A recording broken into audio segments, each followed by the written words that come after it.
Are you looking for that? You can hit that. You got some heads in the track. We could go one step higher if you want. That would be gift card. Thank you. There might still be heads, but it'd be better. We have some heads on the shot, so these, we're gonna raise them. Yeah, let's do that.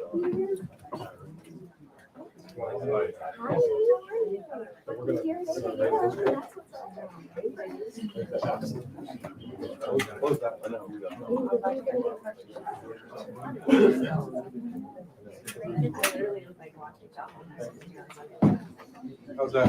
Much better than that. Let's try this. So the lights. That should work. All right, so what's that?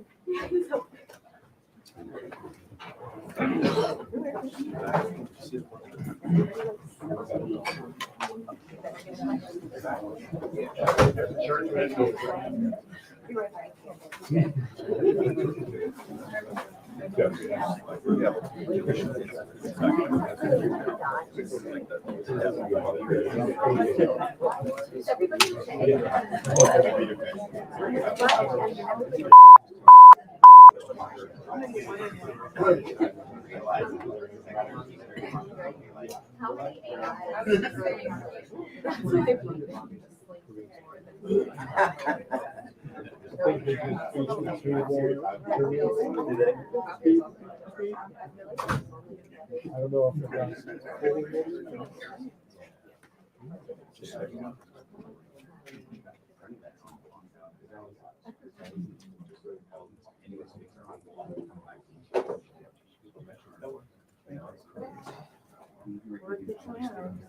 I know.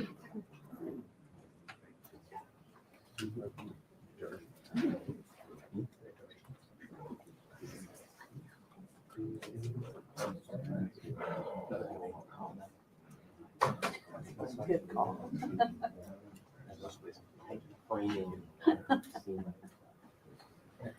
From the drug cuts down there.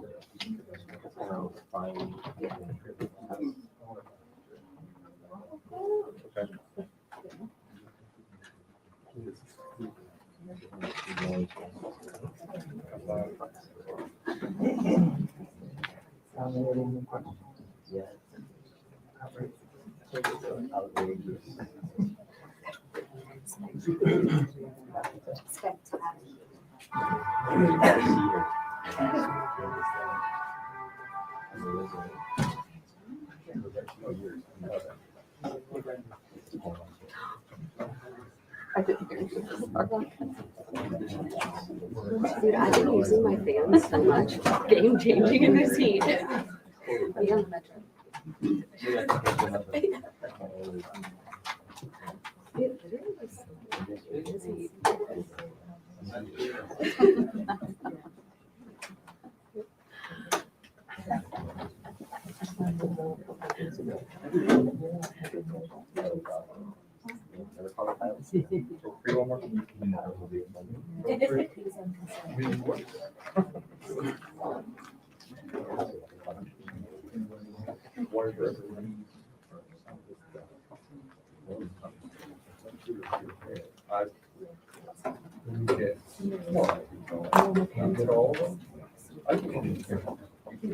I can't get the principles.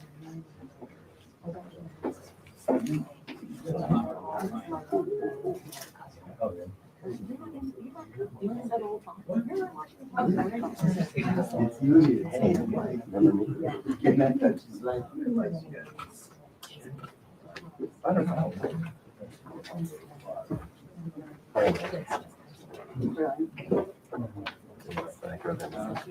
One more. Okay, stand by. Stand by. Should we put it so that everyone take off their badge, please? If you're wearing a badge, please tuck it into your shirt. We'll take it off. Thank you.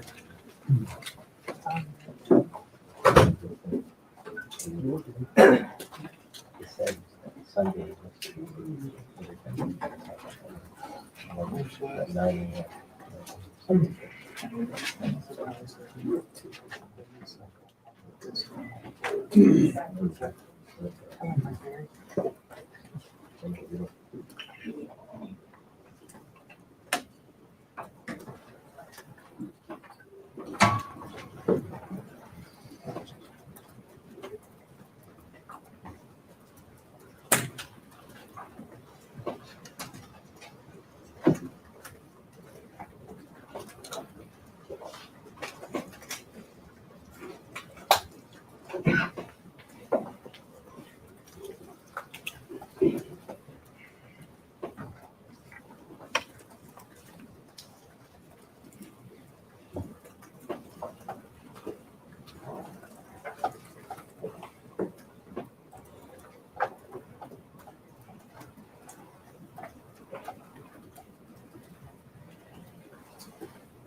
Two minutes, everybody.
Well, good morning, everybody. Just arrived last night back from NATO, 2 days apart from my battle buddy, so it's good to see him this morning. Good to see you, Mr. Chairman. You too, sir. Where there was a historic outcome. I want to start with that real quick. I think there's so much news, so many things happening that oftentimes big, momentous moments get missed. What President Trump accomplished in NATO yesterday was game-changing and historic. A shift in burden sharing to European responsibility in NATO that most would have said was impossible at the beginning of his term. But he said NATO needs to pay up. They started in the first term, and here in his second term, we've accelerated that. 32 NATO countries committed to spending 5% of their GDP on defense, on actually investing in the NATO alliance. So I hope with all the ink spilled, all of your outlets find the time to properly recognize this historic change in continental security that other presidents tried to do, other presidents talked about. President Trump accomplished it. It's a huge deal. You see, we're here this morning because in hunting for scandals all the time, in trying to find wedges and spin stories, this press corps and the press corps miss historic moments. You miss historic moments like 5% at NATO, which when you hear, I was in the closed door briefing. I wish there could have been cameras in there. When you heard the prime ministers and presidents of other countries, to a man and to a woman, looking at President Trump and saying, this never could have happened. Never would have happened. It seemed impossible 5 years ago, 2 years ago, 8 years ago. But here we are because of your leadership. If you ask them the question, I bet they'd say the same thing. But searching for scandals, you miss historic moments like recruiting at the Pentagon. Historic levels in the Army, the Air Force, and the Navy. Yeah, maybe there'll be a little mention here or there, but because it was under President Trump's leadership, because Americans are responding to him as commander-in-chief, the press corps doesn't want to write about it. Or bring us to the topic of the moment, the highly successful strikes in Iran. Let me read the bottom line here. President Trump directed the most complex and secretive military operation in history, and it was a resounding success, resulting in a ceasefire agreement and the end of the 12-day war. There's been a lot of discussion about what happened and what didn't happen. Step back for a second. Because of decisive military action, President Trump created the conditions to end the war, decimating, choose your word, obliterating, destroying Iran's nuclear capabilities.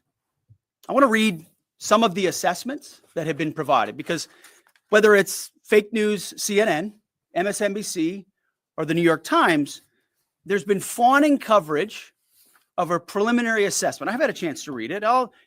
Every outlet has breathlessly reported on a preliminary assessment from DIA. I'm looking at it right now. Again, it was preliminary, a day and a half after the actual strike, when it admits itself in writing that it requires weeks to accumulate the necessary data to make such an assessment. It's preliminary. It points out that it's not been coordinated with the intelligence community at all. There's low confidence in this particular report.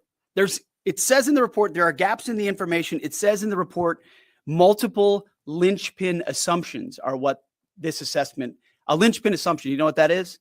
That means your entire premise is predicated on a linchpin. If you're wrong, everything else is wrong. And yet, still, this report acknowledges it's likely severe damage. Again, this is preliminary, but leaked because someone had an agenda to try to muddy the waters and make it look like this historic strike wasn't successful. I'm going to get to the chairman in a moment because he's going to lay out the particulars for you based on his professional military experience. But here's what other folks are saying. The DIA that put that report out says this is a preliminary low confidence report and will continue to be refined as additional intelligence becomes available. How about the Israeli Atomic Energy Commission?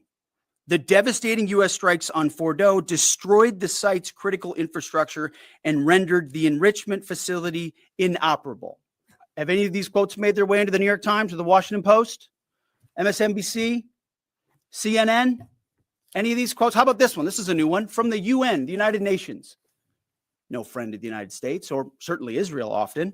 Here's the head of the UN Atomic Energy Agency this morning, Rafael Grossi. U.S. and Israeli strikes caused enormous damage to Iran's nuclear sites. Don't take my word for it. How about the IDF's chief of staff? I can say here that the assessment is that we significantly damaged the nuclear program, setting it back by years. I repeat, years. The Iranian foreign minister, the spokesman, our nuclear installations have been badly damaged, that's for sure. I'm sure that's an understatement. John Radcliffe, the director of the CIA, putting out a statement just last night. CIA can confirm that a body of credible intelligence indicates Iran's nuclear program has been severely damaged by recent targeted strikes. This includes new intelligence from a historically reliable, very different than preliminary assessment with low confidence. He's saying historically reliable and accurate source and method that several key Iranian nuclear facilities were destroyed and would have to be rebuilt over the course of years. CIA continues to collect additional reliably sourced information to keep appropriate decision makers fully informed. How about DNI Tulsi Gabbard yesterday? She writes, and I quote, "New intelligence confirms what POTUS has stated numerous times. Iran's nuclear facilities have been destroyed." Institute for Science and International Security President David Albright, overall, Israel and U.S. attacks have effectively destroyed Iran's centrifuge enrichment program. Time and time again, I can go down the list. Those that understand, those that see, those that do proper assessments recognize that what the United States military did was historic. And again, before I pass it to the chairman, because you, and I mean specifically you, the press, specifically you, the press corps, because you cheer against Trump so hard, it's like in your DNA and in your blood to cheer against Trump, because you want him not to be successful so bad, you have to cheer against the efficacy of these strikes. You have to hope maybe they weren't effective. Maybe the way the Trump administration has represented them isn't true. So let's take half-truths, spun information, leaked information, and then spin it in every way we can to try to cause doubt and manipulate the public mind over whether or not our brave pilots were successful. How many stories have been written about how hard it is to, I don't know, fly a plane for 36 hours? Has MSNBC done that story? Has Fox? Have we done the story how hard that is? Have we done it 2 or 3 times so that American people understand? How about how difficult it is to shoot a drone from an F-15 or 16 or F-22 or F-35? Or what it's like to man a Patriot battery? Or how hard it is to refuel midair? Giving the American people an understanding of how complex and sophisticated this mission really was. There are so many aspects of what our brave men and women did that because of the hatred of this press corps are undermined because your people are trying to leak and spin that it wasn't successful. It's irresponsible. And folks in this room are privy to that information because of the proximity here in the Pentagon. It's an important responsibility. And time again, classified information is leaked or peddled for political purposes to try to make the president look bad. And what's really happening is you're undermining the success of incredible B-2 pilots and incredible F-35 pilots and incredible refuelers and incredible air defenders who accomplished their mission, set back a nuclear program in ways that other presidents would have dreamed. How about we celebrate that? How about we talk about how special America is, that only we have these capabilities? I think it's too much to ask, unfortunately, for the fake news. So we're used to that. But we also have an opportunity to stand at the podium and read the truth of what's really happening. And the reality is, you want to call it destroyed, you want to call it defeated, you want to call it obliterated, choose your word. This was an historically successful attack, and we should celebrate it as Americans. And it gives us a chance to have peace, chance to have a deal, and an opportunity to prevent a nuclear Iran, which is something President Trump talked about for 20 years, and no other presidents had the courage to actually do.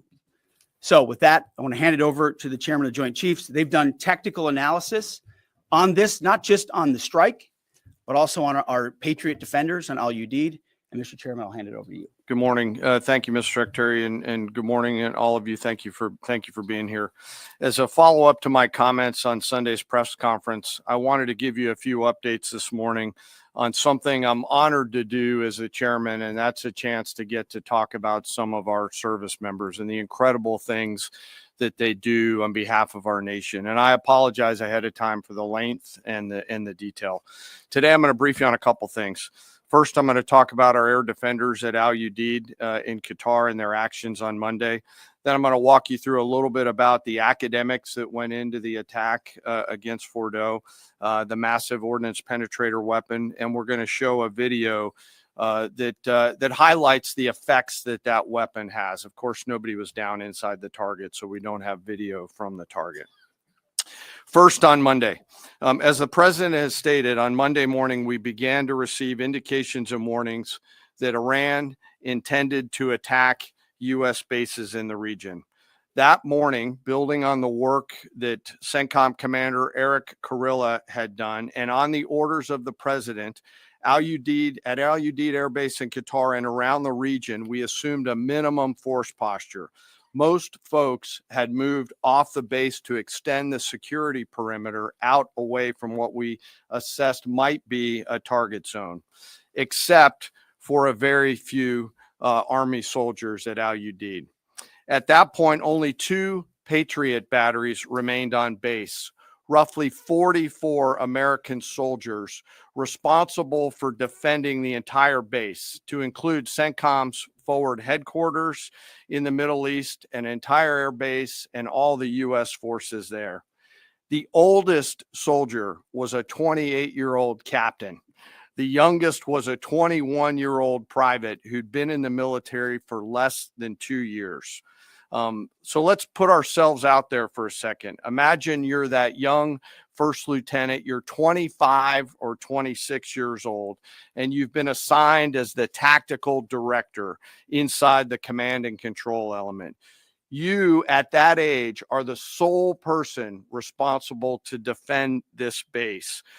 Listening next to you is your early warning operator, whose job is to notify you of imminent attack. There's 5 people inside a vehicle and 5 people outside of a vehicle around these, a total of, as I said, 44. By the way, you've sat in the Middle East for years, deployed over and over again, extended multiple times, always being prepared, but unsure of when that particular day will come that you must execute your mission and not fail at doing it. In this case, these Patriot crews were deployed from Korea and Japan as part of our U.S. forces there to ensure that we had the most capable missiles in the CENTCOM area of responsibility. As the day continues, you start to hear more and more chatter in the information space about a pending attack. And as the sun starts to set in the west, you get orders from your higher headquarters to make sure that your missile batteries are pointed to the north. There are just a few other teammates. It's hot, you're getting nervous, and you expect an attack. Outside of those Patriot vehicles, your hot crew, which is 1 NCO and 4 additional soldiers, turns a key and relinquishes control of those missiles to that young lieutenant inside the vehicle. And you wait. You know that you're going to have approximately 2 minutes, 120 seconds to either succeed or fail. And then at approximately 12:30 p.m. on Monday, that's 7:30 p.m. in Qatar, as the sun sets in the west, Iran attacks. As the targets were detected, round after round of Patriot missiles are ejected from their canisters by an initial launch charge. Then the main solid rocket motor ignites. You can feel this in your body if you've ever been around a Patriot taking a shot. And round after round goes out and guides against those missiles coming inbound. We believe that this is the largest single Patriot engagement in U.S. military history. And we were joined in this engagement by the Qatari Patriot crews. I'm not going to tell you how many rounds were shot, but it was a bunch because of classified purposes. And we're aware that there's reports of something getting through. What we do know is there was a lot of metal flying around. Between attacking missiles being hit by Patriots, boosters from attacking missiles being hit by Patriots, the Patriots themselves flying around, and the debris from those Patriots hitting the ground, there was a lot of metal flying around. And yet our U.S. air defenders had only seconds to make complex decisions with strategic impact. These awesome humans, along with their Qatari brothers and sisters in arms, stood between a salvo of Iranian missiles and the safety of Al Udeid. They are the unsung heroes of the 21st century United States Army. And I know a lot of you have seen the videos online and the excitement as those Patriots departed their launchers and went up and guided. This really demonstrates the combat capability and capacity of our Army air defenders. Simply stated, they absolutely crushed it. If you'd flip this over, thanks. Let me next move to a walkthrough of the GBU-57 massive ordnance penetrator weapon and share a little bit about the planners who did this and their work on the weapon. First, let me set the stage for you. There's an organization in the U.S. called the Defense Threat Reduction Agency, DTRA. DTRA does a lot of things for our nation, but DTRA is the world's leading expert on deeply buried underground targets. In 2009, a Defense Threat Reduction Agency officer was brought into a vault at an undisclosed location and briefed on something going on in Iran. For security purposes, I'm not going to share his name. He was shown some photos and some highly classified intelligence of what looked like a major construction project in the mountains of Iran. He was tasked to study this facility, work with the intelligence community to understand it, and he was soon joined by an additional teammate. For more than 15 years, this officer and his teammate lived and breathed this single target, Fordow, a critical element of Iran's covert nuclear weapons program.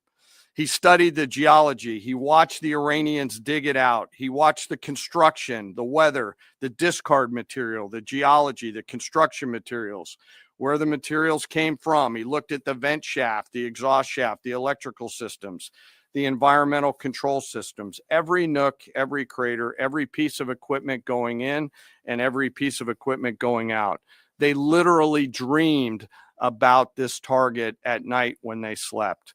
They thought about it driving back and forth to work, and they knew from the very first days what this was for. You do not build a multi-layered underground bunker complex with centrifuges and other equipment in a mountain for any peaceful purpose. They weren't able to discuss this with their family, their wives, their kids, their friends, but they just kept grinding it out. And along the way, they realized we did not have a weapon that could adequately strike and kill this target. So they began a journey to work with industry and other tacticians to develop the GBU-57. They tested it over and over again, tried different options, tried more after that.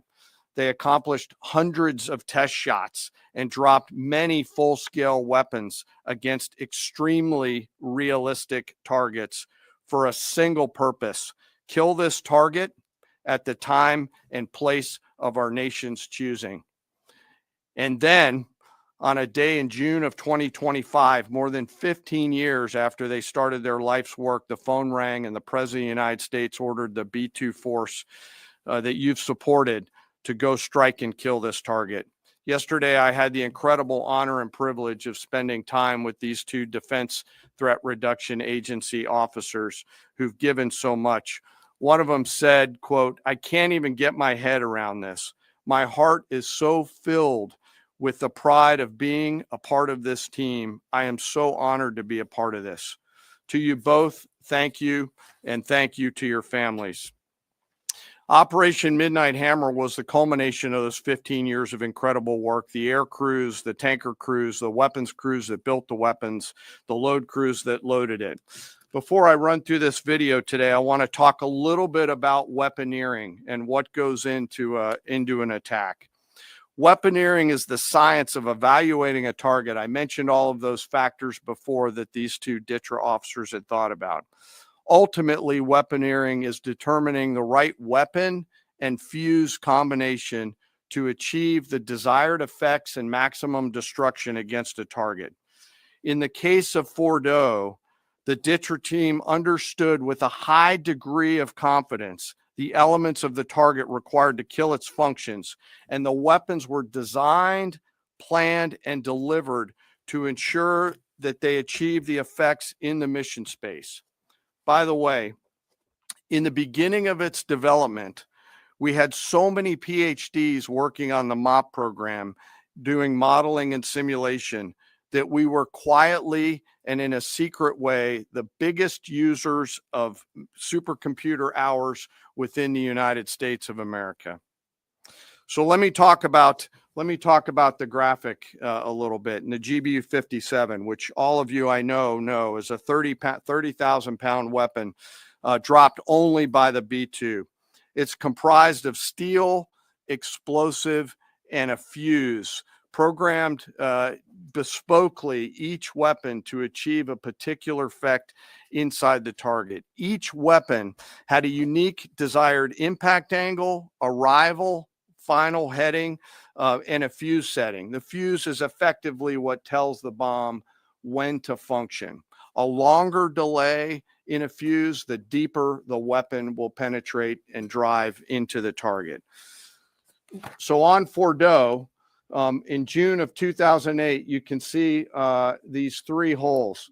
Depicted here is the main exhaust shaft with two additional ventilation shafts on either side.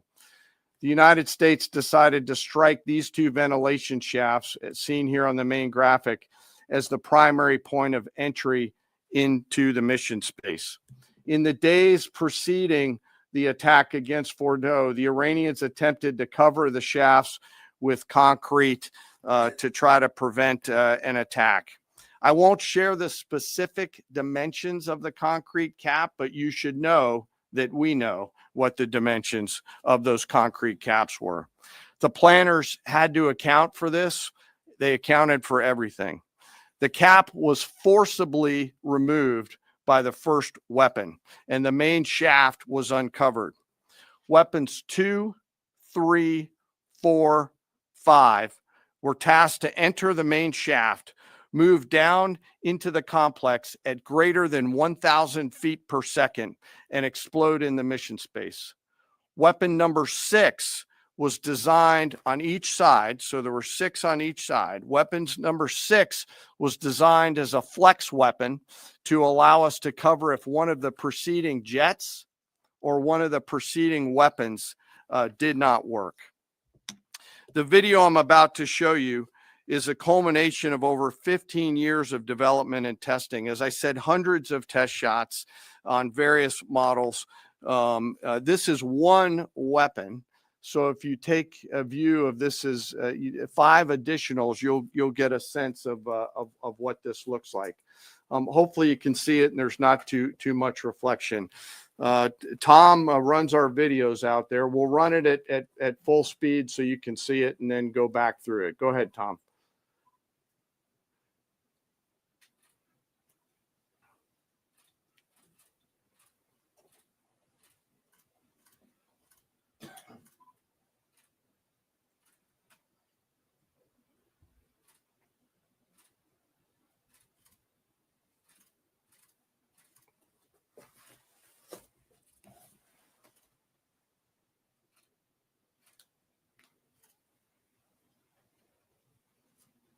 Keep it going for a minute. You'll see inside the mission space.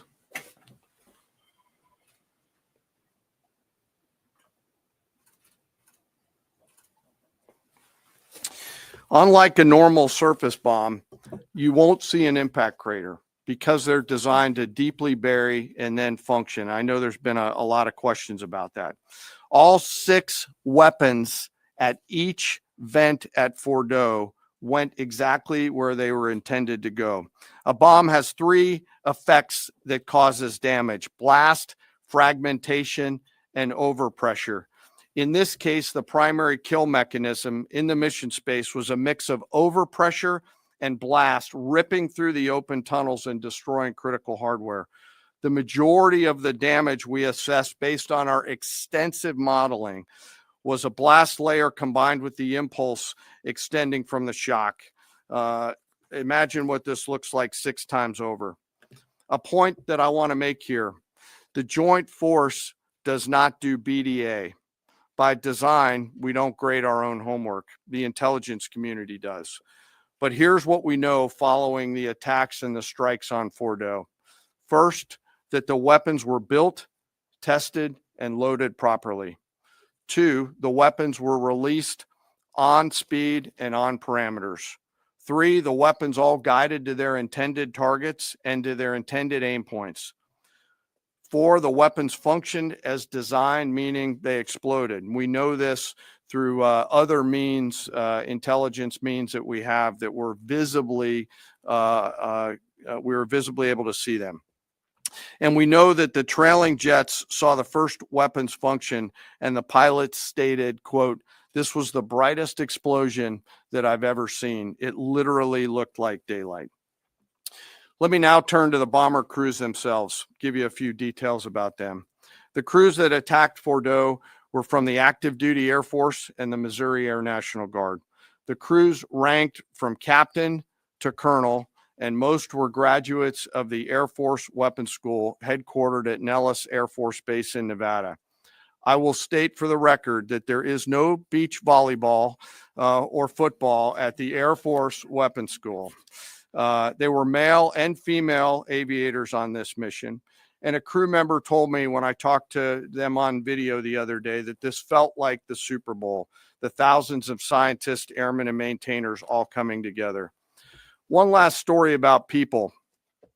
When the crews went to work on Friday, they kissed their loved ones goodbye, not knowing when or if they'd be home. Late on Saturday night, their families became aware of what was happening. And on Sunday, when those jets returned from Whiteman, their families were there.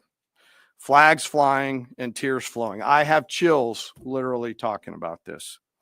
The jets rejoined into a formation of 4 airplanes, followed by a formation of 3, and came up overhead Whiteman, proudly in the traffic pattern, pitching out to land right over the base and landing to the incredible cheers of their families who sacrifice and serve right alongside their family members. Like I said, there were a lot of flags and a lot of tears.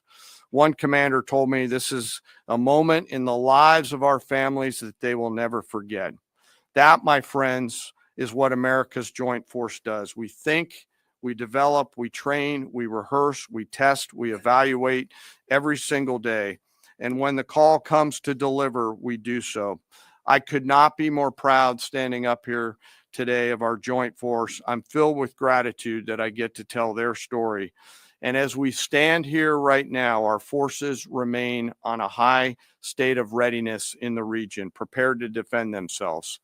And one last thing, our adversaries around the world should know that there are other DTRA team members out there studying targets for the same amount of time, and we'll continue to do so. Thank you very much. I apologize for the length. I look forward to your questions. Thank you, Mr. Chairman. I would just thank you, by the way, for that extensive work, the lay down. I mean, even, do you have that laser pointer? Okay. Yes, sir. Thank you. Squaring me away as always. I mean, even in just the public reporting, if you see the post-strike shaft of the 3 holes, the vast majority, and fairly so, the vast majority of speculation has been those are the 3 strike points. When in actuality, what you realize is these are the vents, these are the caps. The first munition took the cap off, and the other 5 went down the center hole, which if you're planning the target, you would want it to be the direct one going to the bottom. These are the types of things that go into the planning for a strike that the Pentagon would not expect the press corps or the American people to initially understand. So laying this information out is helpful. But it's also why we ask for a beat, for a moment, for a day or 2, the opportunity to tell that story. Because as the chairman said, these men and women that did this mission, they just want to do their job. They're not expecting their story to be told. They're not expecting the glory. They are grateful for the flags and the hugs of family. That's why they do the job. But they also know they were a part of something historic. We know how historic it was. The chairman does. I know, our staffs know. And so that's why we are, and the president of the United States knows. And that's why it's almost personal when we see the way in which leaks are used to try to disparage the outcome or muddy the waters about the impact of what happened without being responsible with information and allowing the professionals to assess and provide that information just like the chairman did. So thank you, Mr. Chairman, for that information. And we welcome a few additional questions. Yes, sir. General, on Sunday, you said final battle damage will take some time. And you also said, I think BDA is still pending, and it would be way too early for me to comment on what may or may not still be there at the nuclear facility. So that was just over 3 days ago. So what has changed? Would you use the term obliterated as well? Sure. Like I said, we don't do BDA. I'll refer that to the intelligence community. And you're talking with them. I mean, what changed in the past 3 days that make you so, sir, I think I said. I mean, I think I explained what changed. There was a great deal of irresponsible reporting based on leaks, preliminary information in low confidence. Again, when someone leaks something, they do it with an agenda.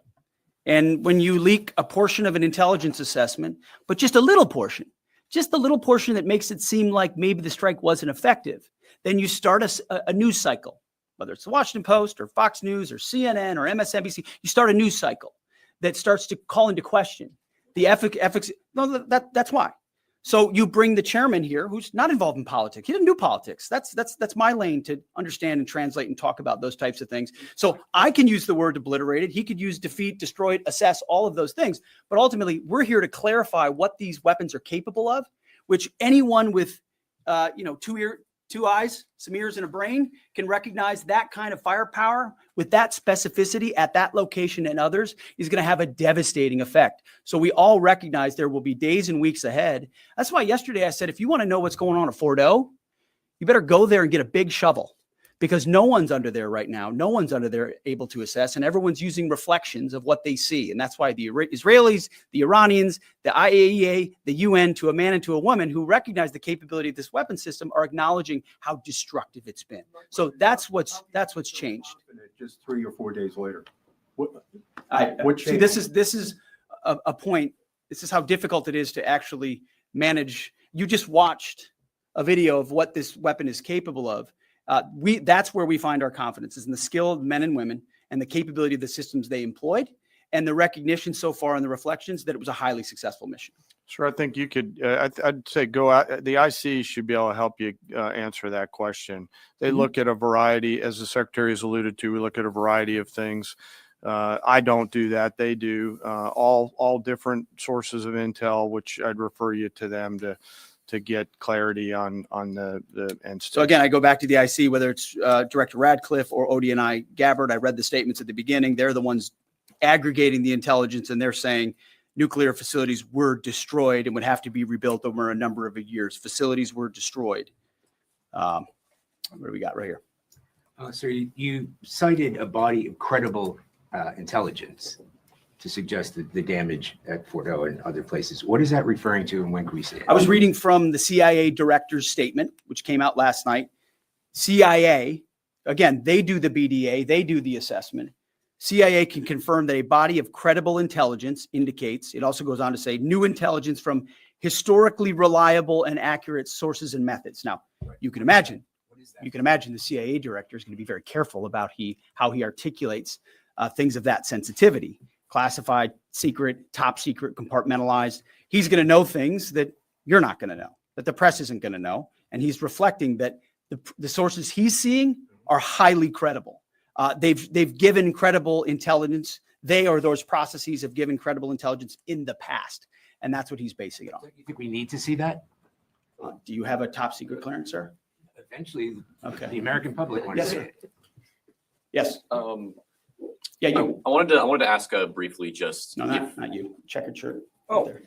So Mike Glenn with the Washington Times. Yes, sir. Thanks, sir. Anybody who's ever read a battalion S2 report after a fight knows that it's usually, the initial report is usually wrong, sometimes grossly so.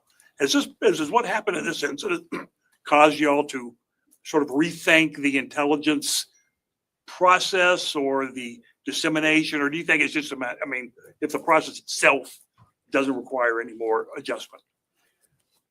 Well, I can tell you what the chairman told me in the Situation Room and reminded us all, which is alongside what you just said, sir, is that the first reports are almost always wrong. They're almost always incomplete, right? Anything, whether it's a squad level operation or a strategic level operation, the initial reflections you get are coming at you at a high rate of speed from a lot of different sources. So your job is to step back and assess them. And that's why we're urging caution about premising entire stories on biased leaks to biased publications trying to make something look bad. How about we take a beat, recognize first the success of our warriors, hold them up, tell their stories, celebrate that, wave an American flag, be proud of what we accomplished. And in the meantime, I can assure you, the chairman and his staff, the intelligence community, our staff and others are doing all the assessments necessary to make sure that mission was indeed successful. Yes, right there. So, thank you, Mr. Secretary.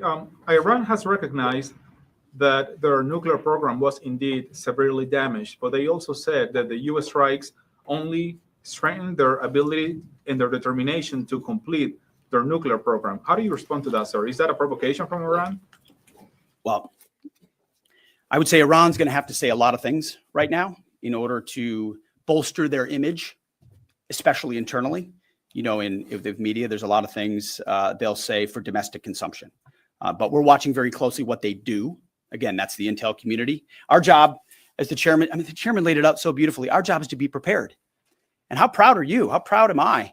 I didn't know the full story of those men and women 15 years ago who've been pointing at that target. That makes me proud to be an American. That's an awesome story. I hope we can tell more aspects of that in an unclassified way in the future. That's a great thing to know. Our job is to be prepared when the commander-in-chief calls based on those assessments. So, of course, our IC, the Intelligence Committee, will keep watching what Iran does and pay attention to that. But the president has created the contours, the opportunity for a deal, for peace, in something that the world said was intractable, that wasn't possible. And we got that peace, that ceasefire, that option, because of strength, because of his willingness to use American military might that no one else on the planet can do, with the kind of planners and operators that the chairman just laid out.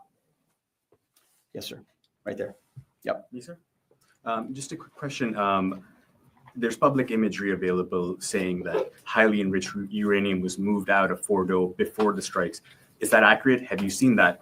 And Mr. Chairman, a question for you. Have you been pressured to change your assessment or give a more rosy intelligence assessment to us by any political factors, whether it's the president or the secretary? And if you were, would you do that? Yeah, well, that one's easy. No, no, I have not. And no, I would not. My job as the chairman is to offer a range of options to the president and the National Command Authority to deliver the risks associated with each of those, and then take the orders of the National Command Authority and go execute them. I've never been pressured by the president or the secretary to do anything other than tell them exactly what I'm thinking. And that's exactly what I've done. There's nothing that I've seen that suggests that we didn't hit exactly what we wanted to hit in those locations. It's about highly enriched uranium. Do you have certainty that all the highly enriched uranium was inside the Fordo mountain, or some of it? Because there were satellite photos that showed more than a dozen trucks there 2 days in advance. Are you certain none of that highly enriched uranium was moved? Of course, we're watching every single aspect, but Jennifer, you've been about the worst, the one who misrepresents the most intentionally. What the president says. I'm familiar. About the ventilation shafts on Saturday night, and in fact, I was the first to describe the B-2 bombers, the refueling, the entire mission with great accuracy. So I take issue with that. I appreciate you acknowledging that this was the first the most successful mission based on operational security that this department has done since you've been here, and I appreciate that. So we're looking at all aspects of intelligence and making sure we have a sense of what was where. Why not acknowledge the female pilots that also participated in this mission? The early messages that you sent out only congratulated the boys. So when I say something like our boys and bombers, see, this is the kind of thing the press does, right? Of course, the chairman mentioned a female bomber pilot. That's fantastic. She's fantastic. She's a hero. I want more female bomber pilots. I hope the men and women of our country sign up to do such brave and audacious things. But when you spin it as, because I say our boys and bombers as a common phrase, I'll keep saying things like that, whether they're men or women. Very proud of that female pilot, just like I'm very proud of those male pilots. And I don't care if it's a male or a female in that cockpit, and the American people don't care. But it's the obsession with race and gender in this department that's changed priorities. And we don't do that anymore. We don't play your little games. Yes, right there. Certain that the uranium was removed from the facility before the B-2 struck. So I'm not aware of any intelligence that I've reviewed that says things were not where they were supposed to be, moved or otherwise. Yes. Kelly Meyer with News Nation, and just off the top, want to say we're grateful for the service of these pilots and everybody that serves. I wanted to ask you, the CIA statement said, when possible, they will provide updates and information to the public for transparency. And I believe that's what we're looking for here. Do you commit to share the Defense Intelligence Agency report when it is ready, so the American people can understand more about the intelligence assessment? Well, actually the report that was discussed, this preliminary report, was what's called a restrike report. So it comes to us to give us an assessment whether a target would need to be restruck, right? That's the reason why. So it's based on internal feedback loop that we're supposed to have access to. Unfortunately, someone took advantage of that. But whatever is supposed to be made public will be, but whatever has to stay sensitive. Sir, can I just jump in? You know, one of the things that I'm trying to do through this journey that we're on together, of course, transparency, but also the requirement to really protect these capabilities. I guess the time's up. So there's a balance in there, right? We do need to preserve options should the nation and the joint force be tasked to go do something again. So I'm confident we'll find the middle ground, but there are some things that if asked, I want to not release related to. So we're going to leave it right there. I want to thank the heroism of our men and women in the military. What they accomplished is truly historic. Setting back the Iranian nuclear program, untold number of years. It was a devastating attack. We appreciate you covering it. Thank you very much, Yes, sir. Chairman. Thank you. Talk a little bit more about your role, sir. You can,